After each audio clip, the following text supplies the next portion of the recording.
Welcome, everybody. This is the first E-rate webinar for funding year 26, fiscal year 27. I still have to stop and think about the years. So welcome to Alec Johnson from EdTech Strategies, who is going to walk us through updates for this coming year and the procurement overview. Thank you so much, Kate, and thank you to MBLC and MLS for making this possible. We are going to go through a couple different things today, but before we start, I just wanted to flag a couple of things. So the E-rate program is always changing. So all of the information in here should be accurate as of September 18th, last week, but things are changing, and actually a couple things have changed even since I put these slides together on September 18th, so I'll try and point those out to you. I would ask that you subscribe to the SLD's news brief, which gets issued every month and is a great place to find out information as it changes, and flag for you that there are some basic training videos and related information and learning tools available from USAC that may also be of use to you. And I should have said this up at the front, but today we are starting a new experiment based on feedback that we've received, where we are doing shorter trainings. So we're going to try and keep this one to an hour rather than our usual 2 hours. No guarantees, no promises, but we're going to try. And we'd love to get your feedback on whether having these in more bite-sized chunks is useful to you, or whether the older format worked better. As always, I welcome your questions. The goal of these presentations is to make them as useful to you as possible. And so to that end, I want all of the questions you've got. I do ask that you save your questions until after the presentation. We will finish the presentation, stop the recording, and then I will answer questions for you for as long as you need. And I'm happy to stick around for 20, 30, 40 minutes. Not a problem. But we don't record that so that you can ask whatever questions you may have without any concern about that being recorded for posterity. If you have questions about a specific slide, please go ahead and note that individual slide so we can easily get back to it. So our agenda for today. First, we'll talk about what we're not going to be talking about, which is counterintuitive to some extent, but I'll get there. Then we're going to talk about what's changed in E-rate since our last training back in the spring. We'll then do sort of a quick overview of the E-rate program for anybody who is new to E-rate. We'll do a review of the services that are eligible for E-rate, and then we're going to talk about the procurement guidelines and process. The next training that we do will cover the actual Form 470. That is our first step in that procurement process. So we'll go through all of that as part of today's training, and we'll finish off, as I mentioned before, with Q&A. So what are we not covering? Well, normally our first training of the year would cover invoicing and the Form 486, and it would cover invoicing from last year and the Form 486 from the current funding year. We're not doing that. And the reason we're not doing that is because all of the libraries in Massachusetts have done a fantastic job with their invoicing and their Forms 486.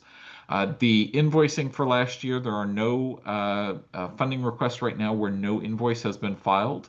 And for the current funding year, there are no funded services where Form 46 hasn't yet been filed. So because of that, we're not going to take the time to go over all of that. Instead, pat yourself on the back. You guys have done a fabulous job. If there is still money available in your fund year 2024 funding commitments, never fear. I will be reaching out to you over the next 2 weeks to remind you to file any additional invoices that might be necessary to make sure that you take advantage of all the funding that is available. So with that, let's talk about what has changed in the E-rate program. So first of all, I want to flag the bolded, underlined consumers research there is bolded and underlined because I had a typo in my original version of the slides that went out and flagged the wrong consumer group. Consumers research is the conservative consumer group that sued over the universal service programs, and that case was resolved at the FCC back in June, and it was resolved in favor of the universal service programs, meaning that those programs have remained constitutional and do not represent an unconstitutional delegation of authority by the Federal Communications Commission. If you guys want to talk about that more, I'd be happy to talk about it during the Q&A session. But just as a heads up, that particular concern, which has been bouncing around in our presentations for the last year, has, at least for now, been resolved. Um, there are some changes that are likely to happen to the eligible services list. And when I put these slides together last week, this was a likely series of changes. It has become a more likely series of changes with the FCC adding them to their agenda for next week, which they did yesterday, which is unusually fast. And they are making these changes without going through a full notice of proposed rulemaking procedure, which is what you would normally do. So what are the likely changes? Well, they're going to be removing some of the eligible services that were added during the last administration. In particular, hotspot lending services and school bus Wi-Fi are likely to be removed from the list of eligible services. Worth noting, this should not impact bookmobile Wi-Fi, although it might. And the reason I say that is that the orders that they have specifically targeted for next week's meeting do not deal with bookmobile Wi-Fi, but you never know how broadly they will word the changes that they make. So more on that as it comes out, which should be next week. There's also a lot of talk these days in Congress and around Washington, D.C. on USF reform. USF is the Universal Service Fund. E-rate is a piece of universal service, but it's not the whole of universal service. And these discussions are mostly around the subject of contributions, who pays into the program, and how those contributions are collected. Um, However, it's always possible that they expand beyond the contributions discussion and start to talk about which programs and services should be included. It's also possible that the contributions discussion could end up impacting us. So, for example, if they moved the universal service programs out of their current funding mechanisms and made them something that Congress needed to approve on an annual basis, obviously that would have potential impacts when you have, Congress working on continuing resolutions as they have now and failing to pass spending bills in a timely fashion. Last but not least, we've started to hear calls for a new Telecom Act. And those calls are mostly coming from the conservative side of the spectrum. And most of the sort of white papers and whatnot that are circulating around the Telecom Act do generally call for either the elimination or reduction of universal service. So keep an eye out for that as well. And that's what's going on in the world of E-rate.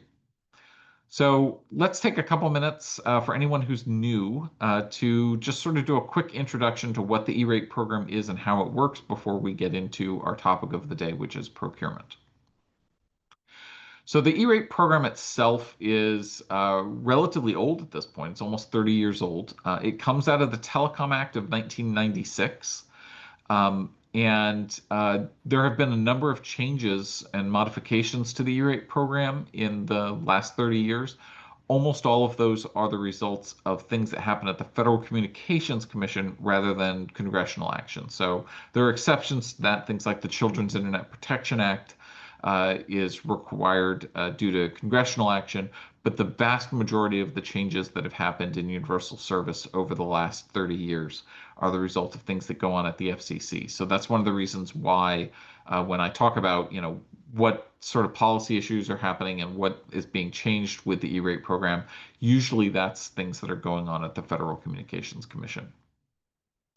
The E-rate program was set up as a discount program where discounts are provided to eligible institutions, schools and libraries, on eligible services, which are defined by the FCC, and we'll talk about what those eligible services are in just a moment. It's worth noting that the E-rate program is funded under an annual cap. However, E-rate is not reaching that annual cap, so there is funding available. Excuse me, there's funding available every year. And that means that uh, it's not treated like it's a traditional grant program. This is an entitlement program where eligible institutions that apply and go through the application process receive funding commitments, and those funding commitments should be for the full amount of what they've requested, and they should get that full funding.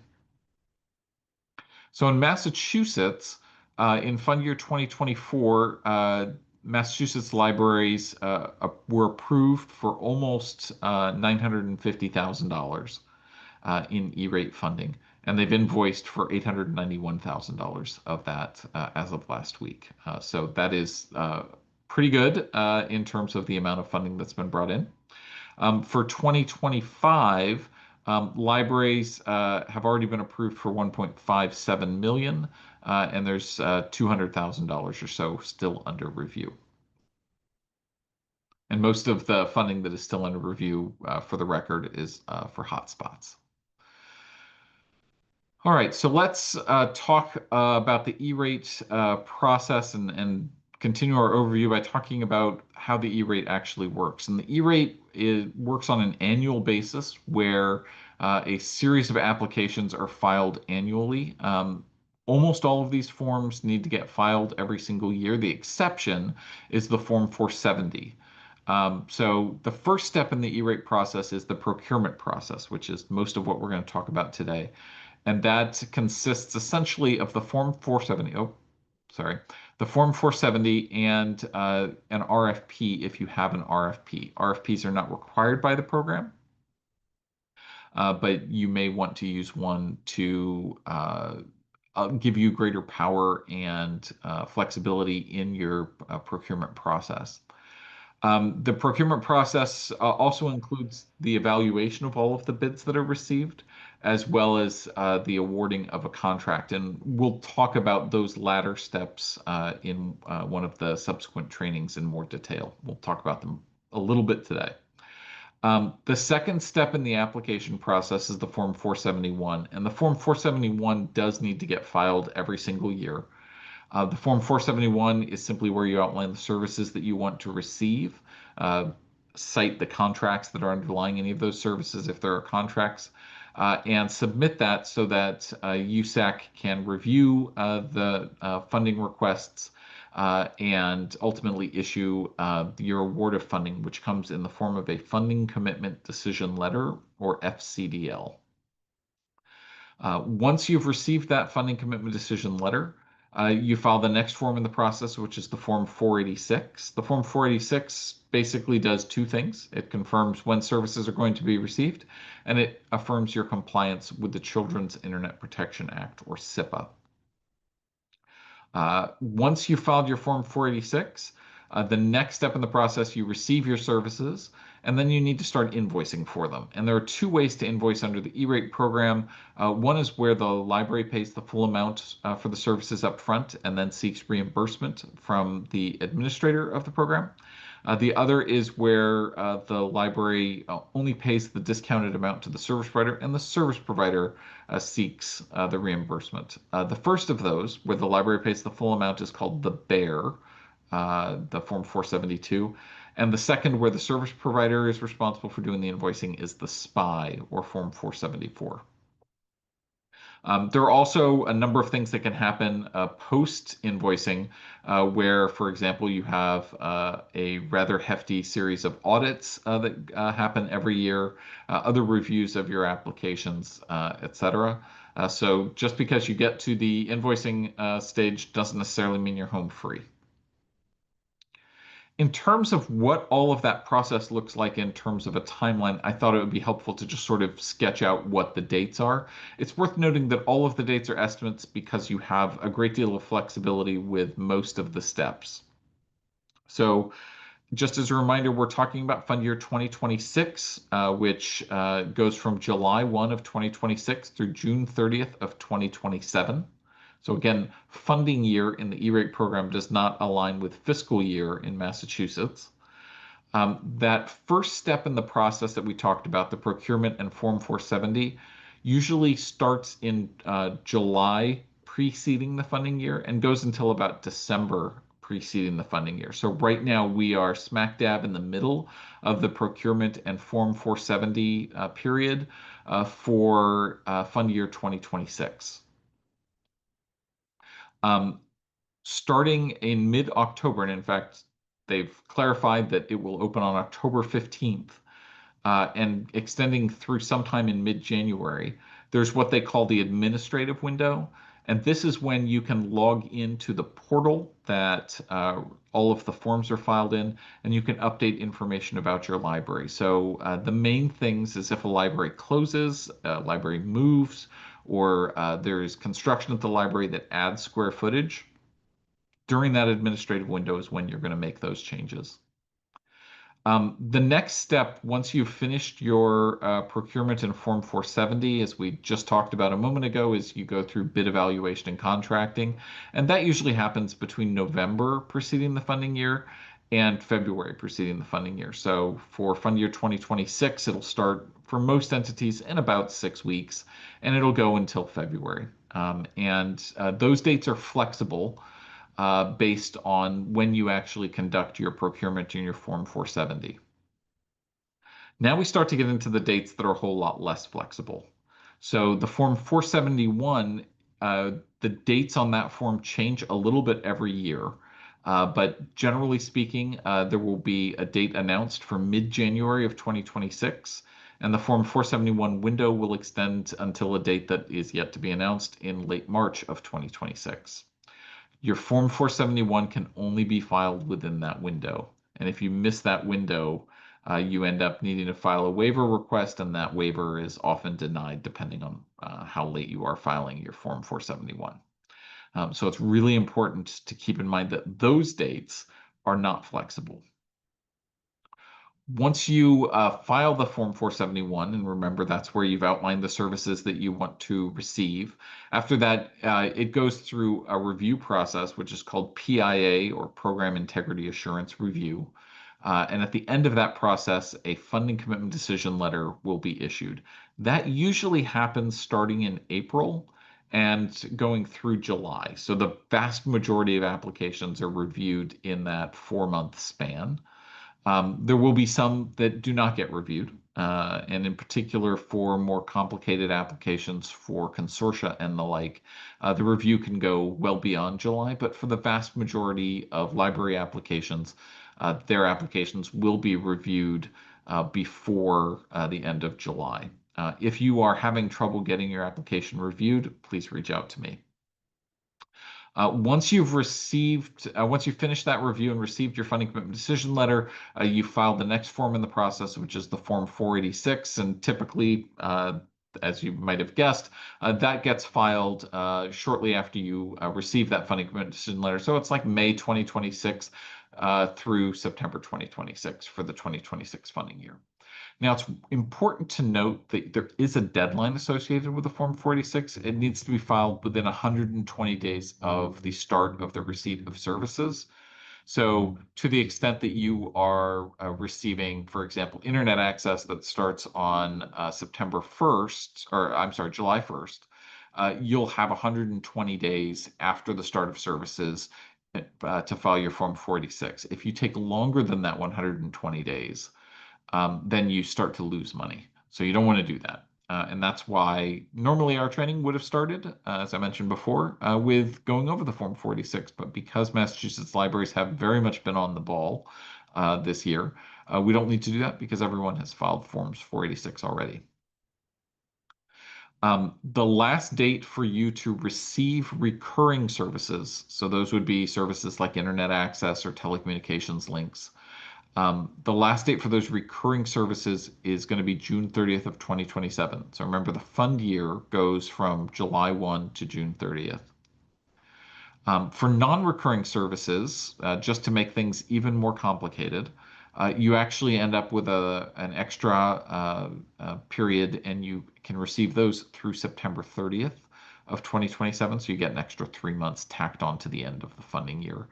That is primarily so that if you, for example, received a bid for or I'm sorry, you have a contract for non-recurring services and you needed to do it over the summer, but USAC took too long to get it to you, so you couldn't do it in the first summer, the summer of 2026. You still have the summer of 2027 to complete those projects.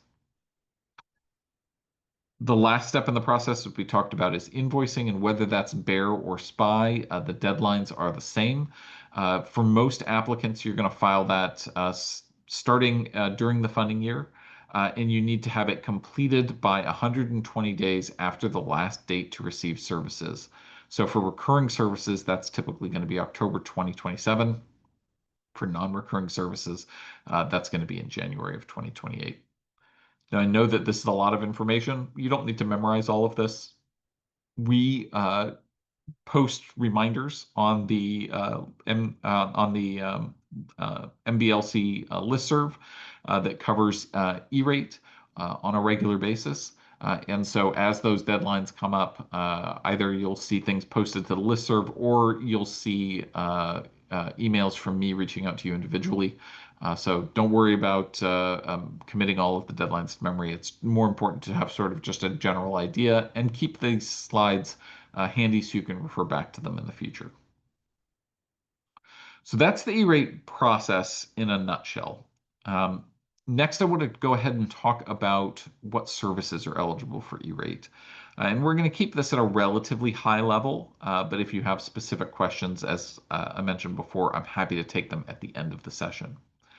So for our review of E-rate eligible services, it's important to note that E-rate eligible services are divided into two basic categories. And the FCC and USAC have taken to calling these Category 1 and Category 2. Category 1 consists of what they are calling data and internet services. And Category 2 consists of what they call internal connections, the basic maintenance of internal connections, and managed internal broadband services. And if those last three sound like terms that have been made up, they are. They are not terms that are used outside of the E-rate program at all. So we'll talk about what each of those means in just a little bit. Um, the eligible services change a little bit from year to year. As we talked about earlier today, we are expecting the school bus Wi-Fi and the hotspots to be removed from the eligible services list for the upcoming year. The FCC hasn't even released a draft of what that list is yet. So we don't really know what that list is going to look like, but the only changes that I am anticipating at this point is the removal of the Wi-Fi hotspots and the school bus Wi-Fi. Otherwise, I suspect the eligible services list will largely remain the same. So those Category 1 services that I talked about, which are typically referred to as data and internet services by USAC and the FCC, really consists primarily of traditional connectivity services to library facilities. So what do I mean? I mean the wired connections that come into your library. And most of the connections that are going to be eligible under Category 1 are going to be wired connections. So it's going to be things like fiber optic connections or Ethernet service coming into your library. If you've got sort of old school telecommunications connections, things like a T1 or T3, those are also eligible. Cable modems and DSL service, which you may have in some of the more remote facilities. And then satellite internet is also eligible. One thing that is not on this slide, but that I did want to note for you, is that bookmobile service is also eligible here as one of those traditional connectivity services. And we'll talk about that a little bit more on the next slide. So as I mentioned, fiber services are one of the services that are eligible as Category 1 coming into the library. And fiber under the E-rate program comes in three separate flavors. There's leased dark fiber, which is where you literally lease the fiber optic connection between your library and another location, and you're responsible for supplying the electronics on either end of it. That is not terribly popular at this point, but it is eligible for E-rate. There's leased lit fiber, which is much more popular, which is where the service provider is responsible for providing the electronics and ensuring the connectivity from an end-to-end basis between your library and another location, whether that's the internet or another library. And then the last form of fiber that is optional are self-provisioned broadband networks. And that's actually not limited to fiber, but for whatever reason, the rules put it under fiber. And that's where you literally end up building out your own network. This is popular with schools, but it's not terribly popular with libraries, in part because libraries just generally don't have the density in terms of the number of locations within a relatively small area that makes trenching or running your own fiber, something that is financially viable. I mentioned before that service to bookmobiles is eligible for E-rate, and we'll talk about that a little bit more today when we talk about procurement. There are some complications that go along with wireless data services to bookmobiles. Um, the big one is that you are required to have an RFP. Um, that goes along with that request for services. We have put together a sample RFP that should be available. If it's not available already on the MBLC website, it should be available relatively soon that you can adapt for any bookmobile related services that you want to receive. And then you can, under Category 1, sometimes purchase terminating network equipment, particularly for lighting fiber. Again, not a terribly popular choice among libraries, but it is there. And if you have questions about it, I'd be happy to answer those questions.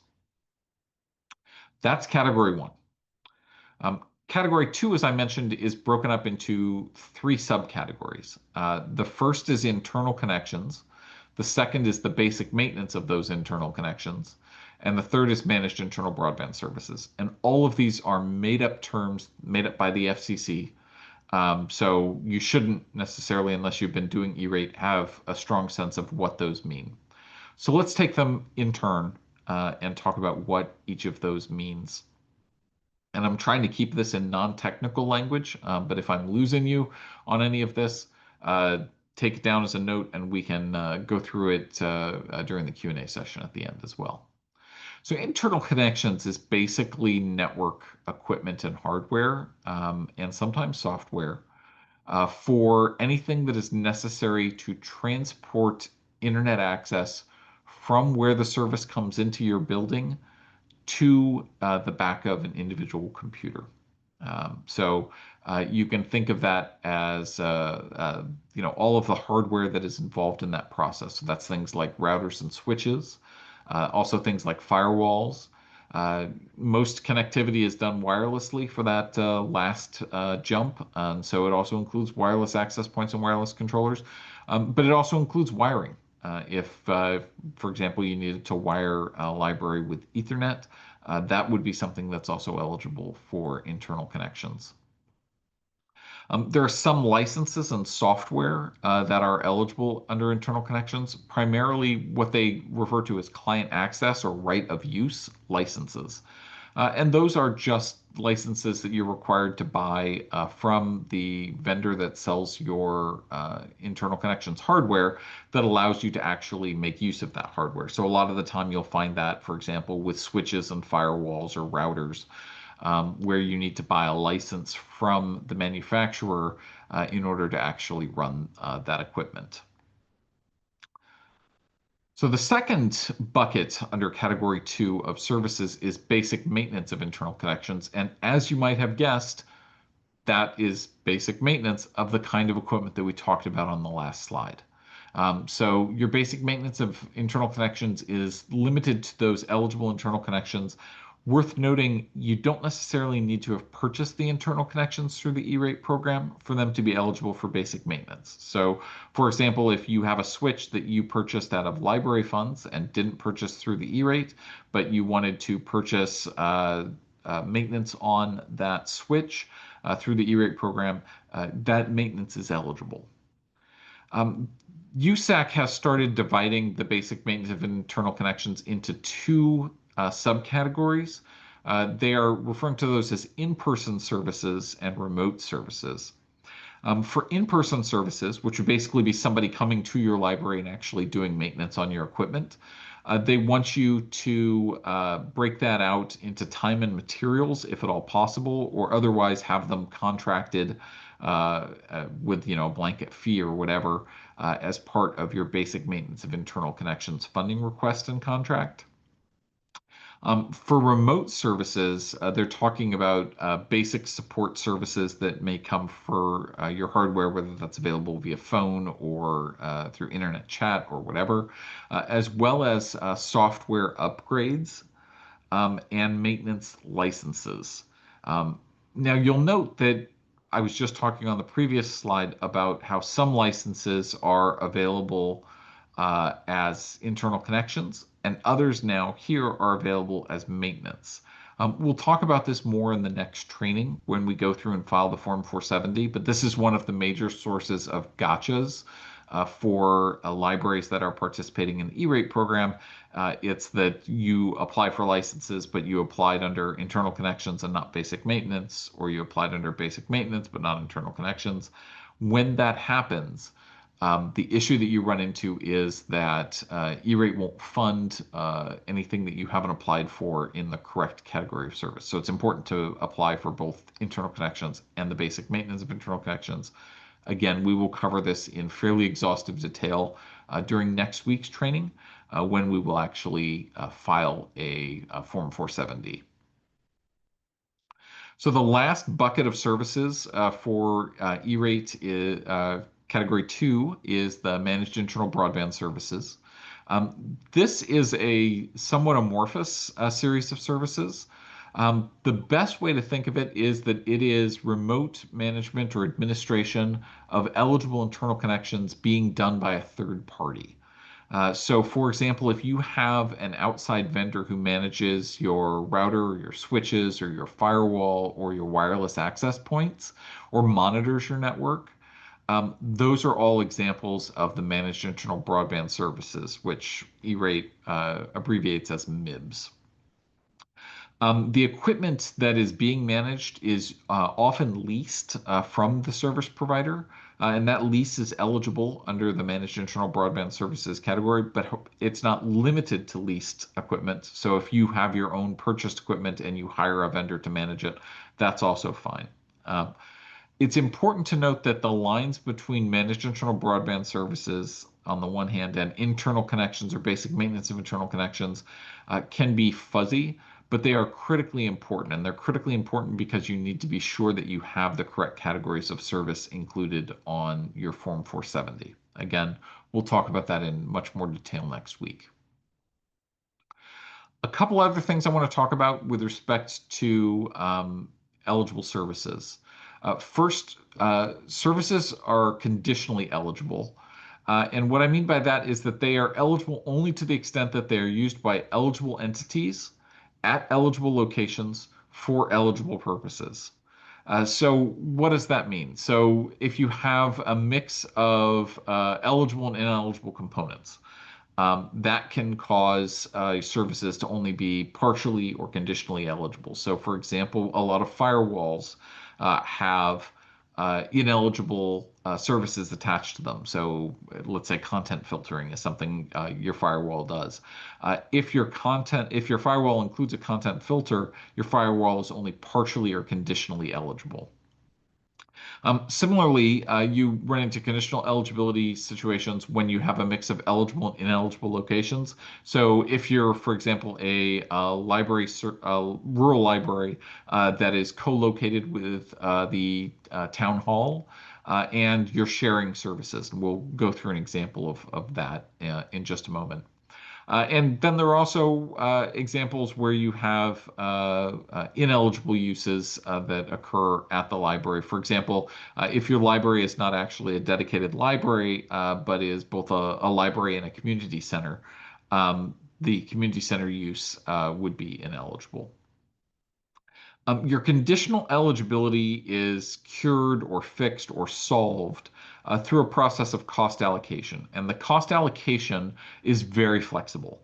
The requirements under cost allocation are that you use tangible criteria that results in a reasonable outcome. So you have the ability to determine what those tangible criteria are, and to some extent, you can determine whether an outcome is considered reasonable. So let's do a quick example of what conditional eligibility looks like, just so that you sort of have this in your mind going forward. So let's say that you have a library and a town hall that are co-located and share an internet connection. And that internet connection, for purposes of making it a nice round number, costs $1,000 a month. In order to cost allocate that, you're going to need to find a reasonable, tangible criteria that, I'm sorry, a tangible criteria that leads to a reasonable result. And so in this example, I'm going to say let's break it up based on the number of computers that each entity has. So the library has 8 computers that are hooked into that internet connection, and the town hall has 2 computers. Using that as our tangible criterion makes it relatively straightforward. 80% of the connection is going to be eligible because 8 of the 10 computers that are connected are owned by the library. In addition, uh, the library has a discount rate, and in this case, that discount rate is going to be 60%, just for the purposes of our example. So, what is the library eligible for in terms of its monthly reimbursement or discount? Well, the cost is $1,000 a month. 80% of the computers are eligible, and you have a 60% discount. So if you take those numbers and multiply them together, $1,000 times 80% times 60%, you end up with $480 a month. So the library and the town hall will pay a total of $520 a month, and the E-rate program will pick up the remaining 480. Another important thing to note about eligible services is that your Category 2 services, so that's the internal connections, basic maintenance of internal connections, and managed internal broadband services, those are constrained by what they call a Category 2 budget. And that Category 2 budget runs on a 5-year cycle. So for 5 years, you have a set budget, and you can spend as much or as little of that as you want over the 5 years. 2026 is the first year of a new budget cycle. So we will all be receiving new budgets in the coming weeks. That budget should be roughly 20% higher than what you had in the last budget cycle. Obviously, depending on whether things have changed with your library in terms of the square footage, because the discount for libraries is based on the square footage. We are anticipating that the new budgets will be available through USAC, through their open data tool, sometime sometime in or after mid-October. So I will send something out to the listserv when that becomes available. A couple things to note. The Category 2 budget is something that applies to your pre-discount cost. So your discount is applied against that Category 2 budget. So just as an example, if you had a $100,000 Category 2 budget and your discount rate was 60%, if you ordered $100,000 worth of equipment, exhausting your C2 budget, you could receive discounts or reimbursements worth up to 60% of that, or $60,000. The C2 budget is not the amount of reimbursement that you can receive. It is the amount you can spend before your discount, the pre-discount amount that then is eligible for E-rate reimbursement. That Category 2 budget is going to need to be validated the first time you apply for it. And what that means is that you will go ahead and apply, and in the online tools, your Category 2 budget will initially be listed as forecast. Once you've actually submitted an application, that status will change to preliminary. And then during the review of your application, remember that PIA review process, they will ask you to demonstrate or prove that the square footage that you've supplied is accurate. Once they are satisfied that it is, the online tool C2 budget status will change to confirmed. And so that will happen once your application actually gets funded. Um, Important to note that while this budget stuff gets very, very complicated, all of this will be calculated for you automatically. in the online tools that USAC is going to make available. So you will have both within EPC and within open data, your budget will automatically be calculated for you. In case anyone is interested, the per square foot number has jumped by about 20%, and we're now at $5.43 pre-discount per square foot, with a funding floor that has also jumped about 20% of $30,175 for any facility. So the minimum any library can receive is 30,175. And so that would apply to any individual library that is under 5,557 square feet, gets that minimum amount. Um, if you are larger than that 5,000, you'll get a higher budget. So, for example, a 12,000 square foot library would have a pre-discount C2 budget of roughly $65,000 and change. And again, the online system is going to do all the calculations for you automatically, so you don't necessarily need to keep this number in mind. The key thing for you is, remember when I talked about that admin window that will open in mid-October and close in mid-January? It's important to make sure that the square footage for all of your libraries is listed accurately within the EPC portal. So that your Category 2 budget can get calculated. And if you have questions about how to do that, we can do that either after the session today, or I can set up a separate call with you once the admin window opens and walk you through it. The last thing I want to talk about with respect to eligible services is SIPA. SIPA is obviously a major concern for libraries in Massachusetts.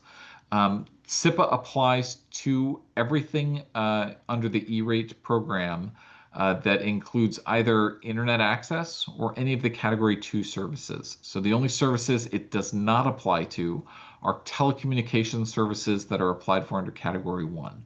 So if you have a telecommunication service that, say, connects one library to another, and does not include internet access as part of that specific service, that would be exempt from the requirements of SIPA.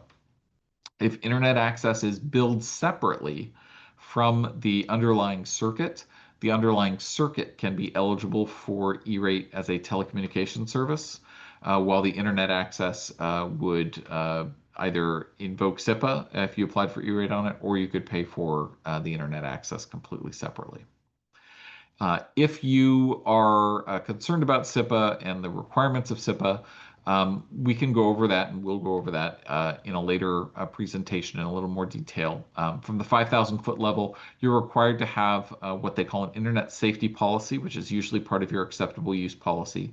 And there are 5 separate specific requirements that need to be included in that internet safety policy. You're required to have what they call a technology protection measure, which is a euphemism for a filter. And then you're required to have public notice of a public meeting, and then have that public meeting and document all of that where SIPA and filtering is discussed. Now, it's important to make sure all of this also needs to be documented in your files, and that's something with E-rate in general. It's really critical to make sure that you retain all the necessary documents as part of your record keeping. And one of the things that we are considering including during a later training is sort of a complete overview of what that document retention should look like. If that's something that's of interest to you, please let me or Kate know so we can make sure to include that. All right. Now we're going to get into the meat of today's presentation. Now that we're roughly 45 minutes into it, we're going to talk about procurement. And the procurement process is probably the most important thing in E-rate. The reason it's so important is because if you make mistakes in procurement, they're very difficult to fix or cure after the fact. The fundamental underlying requirement for procurement under the E-rate program is that it be what they call fair and open. Fair means that every vendor is evaluated fairly and equally, and open means that the same information is available to all potential vendors. So the bottom line, and you probably do this already because you're all public entities, but all vendors need to be treated the same. They need to be treated fairly, and they need to be treated equally. This means that you can't have preferential relationships with service providers. You can't, for example, give your incumbent service provider information that you don't give to everybody.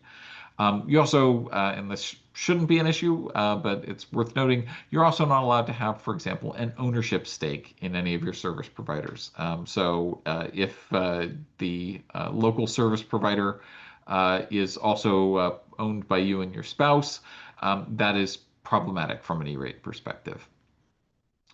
There are also gift rules that are in place, and I'm not going to go into all of the gift rules here, but the bottom line is that you shouldn't be accepting any gifts from service providers or potential service providers. If you do receive a gift, so for example, your service provider takes you out to lunch, you should not accept that gift. You should pay for your own lunch. Uh, the only exceptions to what gifts are potentially permissible is a gift under $20 in value and no more than $50 worth of gifts per year from any service provider. My strong advice, do not accept gifts from service providers under any circumstances. I've seen numerous instances in which the receipt of gifts has cost libraries or school districts thousands or even millions of dollars. For example, there's a case that I was involved with a number of years ago where a service provider took the tech director from a school district out for a round of golf. And the tech director did not pay for their own round of golf. Instead, they let the service provider gift it to them. And that was a violation of the gift rules and ultimately cost that school district $17 million. Um, please do not accept gifts. It's just not worth it. As I mentioned before, the procurement process is the most important part of the E-rate process from my perspective because it's so difficult to remedy errors. Why is it so difficult to remedy errors? Well, in order to fix an error in in the procurement process, you generally have to start all over again. And that's not such a big deal if you find out about the problem early on. The problem is that you usually don't find out about errors in the procurement process until too late for you to actually restart your procurement process. The number one problem with procurement that applicants run into is that vendors get involved with the procurement. For example, vendors do a need assessment. Your incumbent vendor, for example, would do a needs assessment for you and tell you what you need to change. Let's say, for example, you currently have 500 megabit internet service at your library. If you reach out to your vendor as part of your procurement process and you say, hey, we're going to be going out for bid with a procurement process, and I want to know if we need to upgrade our internet access. Can you tell us if we need to upgrade our internet access? You've then involved the vendor in the procurement process. That's red flag number one. Red flag number two, you've given that vendor information that you haven't provided to every other vendor that you are going to be opening a procurement process. Both of those are hugely problematic and could essentially prevent you from receiving E-rate funds. So the bottom line is don't get vendor assistance with procurement. Now, there are some exceptions, and you'll note that I was pretty careful about the way I worded the example I just gave, where the applicant says to the vendor, hey, we're looking at upgrading our service. Can you tell me whether we need faster internet access? If, on the other hand, you just said, hey, can you provide me with data about our maximum and minimum throughput on our internet connection over the last 6 months? That doesn't actually violate the requirements of the E-rate process because you haven't alerted the vendor that you're going forward with a procurement and you haven't asked for their opinion about whether anything needs to be upgraded. Instead, you're getting data that you will use to render your own opinion. Hopefully that makes sense. If you have questions, let me know. So the procurement process is, well, as with any procurement process, it's relatively complicated. In a nutshell, the first thing you need to do is identify your needs. And then second, figure out what the options are that work best for you and sort of sketch out what your process is going to look like. The third step under the E-rate program is that you'll release a draft procurement. So that's going to be a Form 470 and sometimes an RFP. In the vast majority of instances, you'll do a 470. In most instances, you'll also do an RFP. But these will identify what your needs are for vendors to review and submit a bid response. You'll release the RFP in the Form 470 or the subset thereof that is appropriate, and then you must wait a minimum of 28 days to receive bid responses. That 28-day requirement is an E-rate requirement, and that supersedes any shorter requirements you might have under local procurement practices.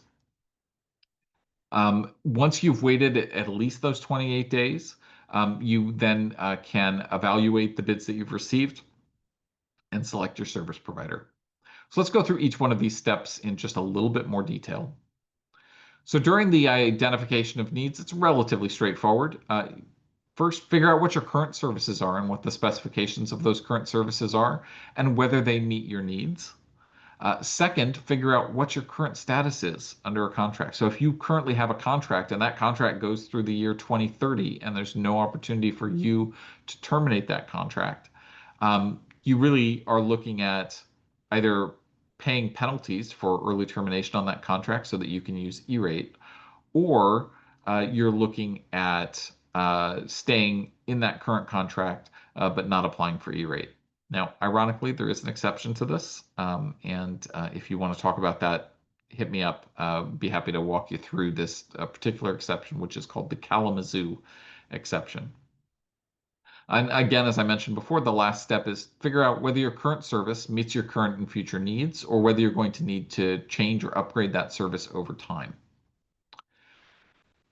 The next step, once you've identified what your needs are going to be, is to determine which procurement process is going to make the most sense for you. And under the E-rate for Massachusetts libraries, there's really four separate options. The first is if your local procurement requirements allow you to do so, you can just file a Form 470. And the Form 470 is relatively straightforward. Again, we'll go through filing a Form 470 during next week's training. The second option is to file a Form 470 and an RFP. And this, from a process perspective, is not significantly more complicated, but it does require you to develop the RFP. We went through what RFP requirements look like under E-rate in fairly excruciating detail last year. But if folks are interested in reviewing that, I'm happy to do that again as an additional training session this fall. The third option available to Massachusetts libraries is there's a state contract, or what is called under E-rate a state master contract, and we'll talk about that in just a few minutes. And option number four is that there are two exceptions that are built into the E-rate process for relatively low dollar procurements, and you can use those and bypass the 470 process entirely. So let's look at each of these four options in just a little bit more detail. So we're going to go ahead and combine options one and two to talk about what the Form 470 process looks like. So combining options one and two, we're talking about the Form 470 and an RFP. And as we've talked about before, your first step was to identify the services of interest. The Form 470 provides you with a fairly straightforward way to list out the services that you're interested in and the quantities of each of those services that you're seeking. So if you're seeking, for example, an internet connection with a minimum speed of 500 megabits and a maximum speed of 2 gigabits, you can put that into a Form 470. If you're seeking 35 different connections of different speeds, you can also put that into a Form 470. You need to separate them all out, but it's relatively straightforward.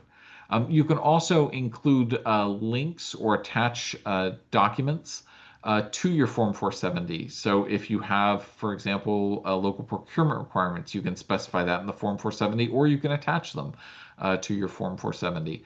If you have an RFP for any of the services, you can also include that with your Form 470. Now, the Form 470 or RFPs that are part of Forms 470 need to be attached to that Form 470. The RFP itself is optional unless it's required under state or local regulations, except for a couple of services under E-rate. So bookmobiles and self-provision networks are the two big exceptions where you're required under E-rate rules to file a Form 470. Now, for the purposes of E-rate, there's a very specific definition of RFP. An RFP is any document that provides information about the services sought or the bidding process. So even if you have a local definition of RFP that differs from what the E-rate definition is, the E-rate definition needs to be incorporated into what you end up filing for the E-rate program. So if, for example, you release a clarification that uh, bidding will end on a specific date and bids need to be submitted to a specific email address, if you have not already included that information in the Form 470, that information is going to be considered an RFP and needs to be attached to the Form 470. Any RFP document that exists, like I mentioned, does need to be attached to the Form 470. As you potentially modify an RFP, those modifications or addenda also need to be attached to the Form 470. So, for example, a lot of RFPs include the option for a Q&A process where you post your RFP. 2 weeks later, vendors are responsible for submitting questions, and you take a week to review those questions and then submit an addendum to your RFP, which is that Q&A. That addendum also needs to be attached to the Form 470 itself. You'll remember a moment ago I talked about how after you post your Form 470, you need to wait a minimum of 28 days before you close the bidding and start evaluating the bids that you've received from vendors. If you release a modification to your RFP or an addendum to your RFP, that is what USAC calls a significant change, something that is never defined. But if you make a significant change based on a modification or addendum to your RFP, that will restart your 28-day clock. And so my suggestion is always, if you are planning on doing any kind of addendum, make sure that you allow a minimum of 28 days after the release of that addendum, whether you think it's significant or not. Plan ahead and allow for at least 28 days after the release of that addendum before you close the bidding. And the reason for that is just straightforward. You don't know what's going to be considered significant, and you don't want to take the risk that any change you make is significant. Based on what your needs are, an RFP can be very complicated or can be very simple, and it really depends on what your local procurement requirements are and how much information you need to put into the RFP itself. I've seen RFPs that run almost 100 pages, and I've seen RFPs that run a page. It's really about what meets your needs. The E-rate doesn't have a lot of specific requirements for what you need to include in an RFP. So if you want to prepare an RFP, reach out. I'm more than happy to help you with an RFP. There are literally hundreds and hundreds of RFPs available online. If you just Google E-rate RFP and then the service that you're seeking, you will find many, many examples. You can also find RFPs through the E-rate Productivity Center, which is the portal that you log in to file all your applications. Every Form 470 that's been filed for the last 10 years is available within EPC, including any RFPs and RFP addenda that were attached to those Form 470. We have put together some sample RFPs that are available through MBLC. In particular, as I mentioned before, we've got a sample bookmobile RFP, which if it's not available yet, it should be coming very soon. And we've got some RFP information available for state master contracts, which we'll talk about in just a moment as well. As I said earlier, we spent a lot of time last year talking about RFPs. So all of that information is still available in the fall of 2024 presentations. If you need a copy of those presentations, don't hesitate to reach out to me or to Kate. We can provide those to you. And if folks are interested in going through RFPs in more detail this fall, let us know. Again, we're soliciting topics for future training sessions. So the last step with the Form 470 is that you have to release the Form 470. Now it's worth noting the Form 470 and the RFP must be released at the same time. And once they have been released, you can go ahead and solicit bids from vendors. Now, the Form 470 itself is a solicitation to vendors, and you're not required to do anything else from an E-rate perspective. But it may be that you have local procurement requirements that require you to send out information about any procurements to vendors who are on a specific list. If that is the case, you can do that as soon as your Form 470 is released. The key thing is you want to make sure that you reach out to vendors in as neutral and as wide a fashion as possible. So you want to reach as many different vendors as you can, and you can't provide inside information to any vendor. So as always, the easiest way to do this is to just provide the minimum amount of information to vendors. You could say, hey, we've released a Form 470 or a Form 470 in an RFP.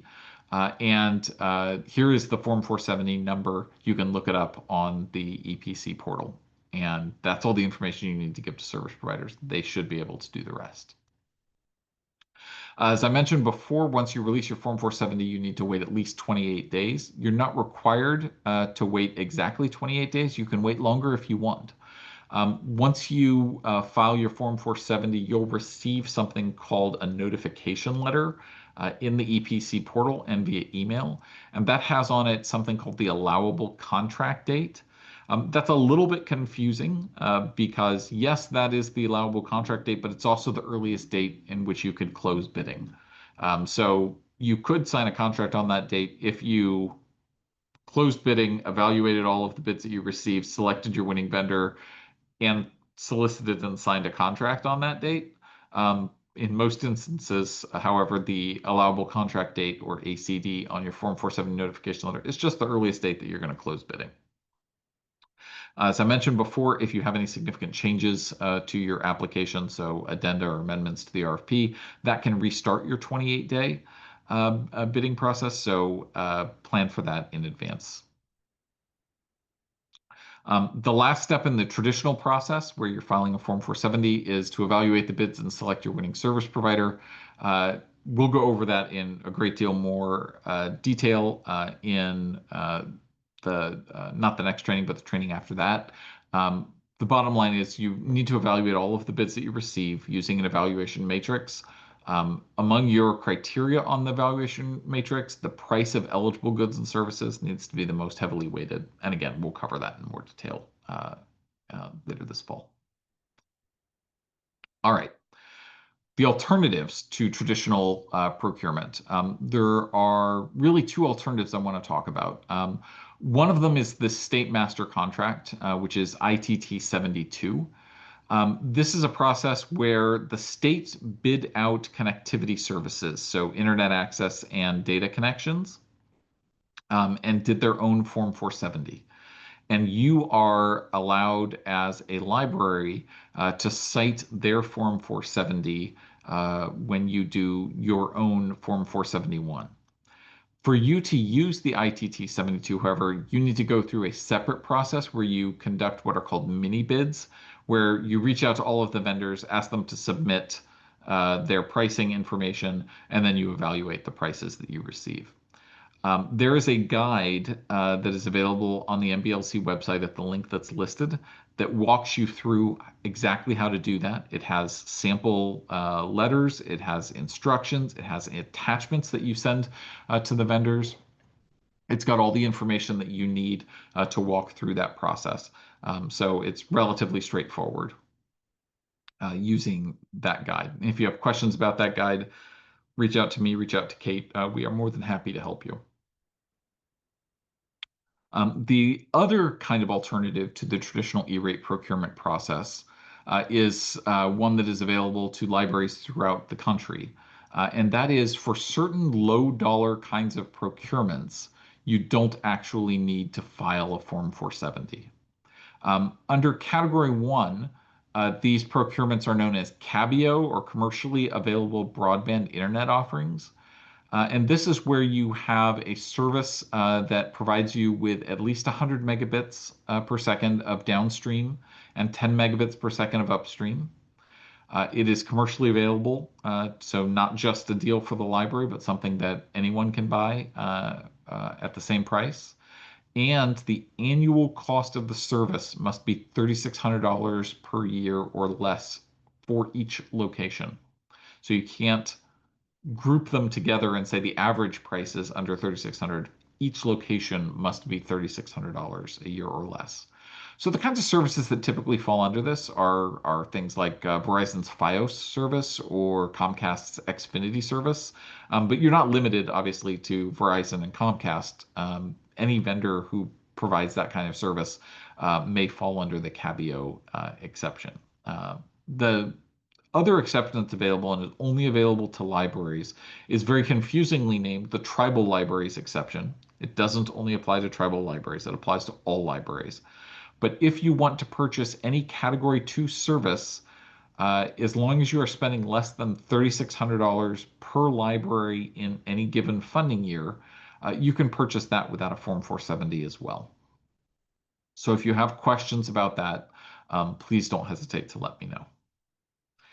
All right, we are already running a little bit over, so let me breeze through some final thoughts here before we terminate the recording and open it up for questions. So our next training will be 1 week from today, and we'll cover the Form 470 itself. So we're going to go through and file a fake Form 470 during that training. We'll also have slides that walk you through that entire process and sort of show you where we're clicking at various steps in the process. We'll be doing both Category 1 and Category 2 services on that. So if you have specific questions about Category 1 or Category 2, it would be good to come to that training so that you can see how we file for those and then get those questions answered. In subsequent trainings, we will talk about the next steps in the process. So bid evaluation, vendor selection, the Form 471, PIA review, and then of course the Form 46 and invoicing. We are also soliciting your requests for any other topics related to E-rate that you want covered in these trainings. If you want us to spend more time on RFPs, I'm happy to do that. If you want to spend more time on constructing vendor matrices, we can do that too. If you want to talk about how to update information in EPC for your Category 2 budget, more than happy to do that. Please just let me know what you're interested in, and we will go ahead and incorporate that into the training schedule. As I mentioned before, we have an E-rate mailing list, which is run by MBLC. That's E-rate at mblc.state.ma.us. I honestly love getting your questions. So if you have questions, send them to that. That will go out to all of the libraries that have signed up for it, and I will respond to it, sending that response out to everybody. If you have a question, chances are pretty good that other libraries have the same question and just haven't asked it yet. If you want to ask me questions directly, you can also do that. My email address is attached to everything I've sent out to the state list. So you should be able to pull that. It's ajohnson@edtechstrategies.net. You can also reach out to USAC and get answers directly from them. The group that you want to reach out to there is their Client Service Bureau, or they're now calling it the Client Service Center, which is available at 888-203-8100. Or you can reach out to them within EPC to get answers to any questions you have. In Massachusetts, the E-rate is a huge opportunity for libraries because so few libraries have taken advantage of it in the past. There is a tremendous amount of funding that is available. So if E-rate can assist you and can provide funding to your library, please take advantage of E-rate and let me know what I can do or what Kate and I can do to assist you in that process. And as I've said before, if you have other topics, let us know. We want to cover those.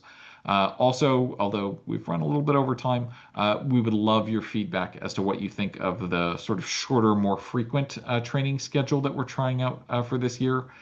That's something that we are doing as a result of the feedback that we've received last year.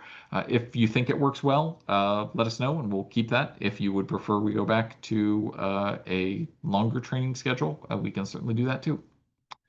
So with that, I think we'll go ahead and terminate the recording, Kate, if you don't mind taking care of that, and we'll open things up to questions.